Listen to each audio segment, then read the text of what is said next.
Let me show you now how you can open up the incognito mode on your iPad. So the incognito mode applies to browsing the internet. So we use the Safari web browser, which looks like this on the iPad, primarily to browse the internet. So you can open it up like this, and now you are in the normal mode. So everything that you look up in here, you can go to Google or whatever, you will save the history, cookies, and all of the data associated with the browsing.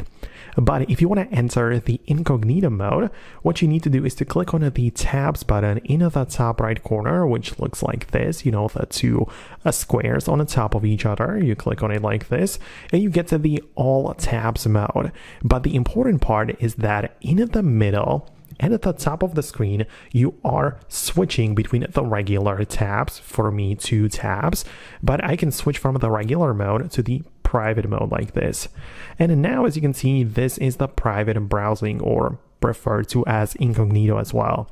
So you can see that the privacy is being protected here.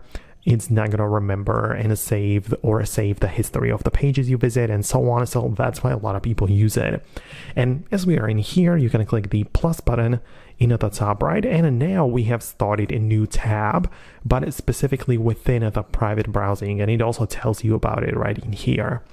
So you can now look up whatever you want, and as I say, it's not going to store the history, it's not going to save it into the cookies, or no data associated with it is going to be stored on your iPad.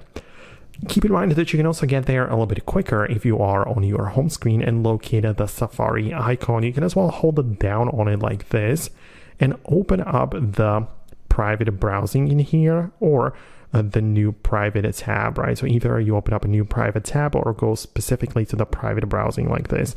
So you can basically get there even directly from the home screen. So let me know if it worked for you. Hit the thumbs up if it did. Subscribe for more Foxtecc tutorials like this one, and I'll see you later in future uploads.